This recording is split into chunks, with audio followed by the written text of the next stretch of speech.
Doctor Chinnamail Anji Reddy గారు ఉమ్మడి కరీంనగర్, ఆదిలాబాద్, మెదక్, నిజామాబాద్ పట్టభద్రుల బీజేపీ ఎమ్మెల్సీ అభ్యర్థిగా మీ మద్దతు కోరుతున్నారు.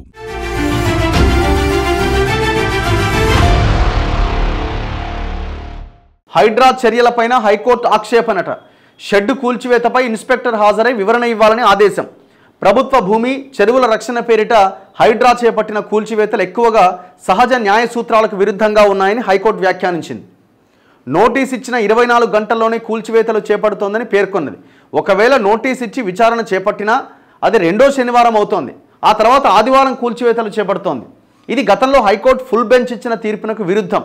ముత్తంగిలో విచారణ చేపట్టకుండా చేపట్టిన కూల్చివేతలపై హైడ్రా ఇన్స్పెక్టర్ రాజశేఖర్ ఈ నెల 20వ తేదీన వ్యక్తిగతంగా హాజరై వివరణ ఇవ్వాలంటూ హైకోర్టు ఆదేశాలు జారీ చేసింది.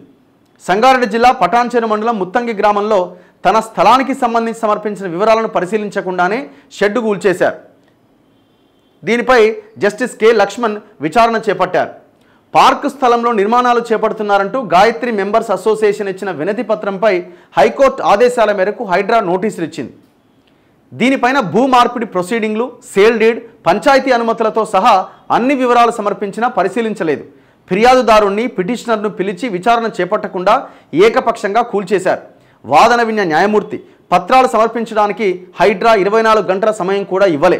గతంలో ఒక కేసులో జూన్ 8వ తేదీన నోటీసులు ఇచ్చి జూన్ 9వ తేదీన కూల్చేసింది. హైడ్రా ప్రొసీడింగ్లు ప్రజలకు వ్యతిరేకంగా, సహజ న్యాయ సూత్రాలకు విరుద్ధంగా ఉన్నాయి. ముత్తంగిలో కూల్చివేతపై హైడ్రా ఇన్స్పెక్టర్ వ్యక్తిగతంగా హాజరై వివరణ ఇవ్వాలంటూ ఆదేశించారట.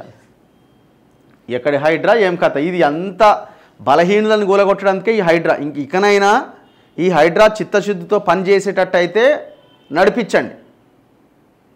చిత్తశుద్ధితో పనిచేసేటట్టయితే నడిపించండి. లేకపోతే మూసేసుకోండి దుకాణం. మీ పనికి మాలిన దుకాణాన్ని ఆపేయండి. ఇంకా మీకు చేత కాదు. మీరు దీని ద్వారా కొన్ని కోట్ల రూపాయలు వెనకేసుకుంటున్నారు తప్ప దీనివల్ల ఒక్క చెరువుని కానీ ప్రభుత్వ భూమిని కానీ కాపాడుతున్న ప్రయత్నం మీరు చేస్తలేరు. మీకు దమ్ము ధైర్యం ఉంటే మేము చెప్పిన ప్లేస్లకు పోండి. మీకు శాతనైతే లేదు. పెద్ద పెద్ద రియల్ ఎస్టేట్ మాఫియాగాలను వదిలేసి చిన్న వాళ్ళ మీద పడుతున్నారు. నష్టం ఎవరితో? వాడు మొత్తం చెరువే లేపిండ్రా నాయన. వాడు చెరువు మధ్యలో కట్టిండి, చెరువు నామరూపాలు లేకుండా చేసి కోర్టుకు పోయే చెరువు లేదని వాదిస్తున్నాడు రా బాబు అని చెప్తే వాని దగ్గరికి పోరే. ఇంత దుర్మార్గంగా ఈ హైడ్రా దేనికి?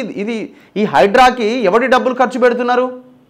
ప్రజల సొమ్ముని ఖర్చు పెడుతున్నారు. అది గుర్తుపెట్టుకోండి. ఫస్ట్ ప్రజలు కట్టే ట్యాక్సుల ద్వారా ప్రజల సొమ్ముతోని హైడ్రాని నడిపిస్తున్నారు. హైడ్రాకి రంగనాథ్కి ఎక్కడి నుంచి వస్తుంది జీతం? రంగనాథ్ కింద ఉన్న సిబ్బందికి ఎక్కడి నుంచి వస్తుంది జీతం? ప్రజలు కట్టే ట్యాక్సులతో వస్తుంది. మరి ప్రజల ఆస్తులను ఏం రక్షిస్తున్నారు వీళ్ళు?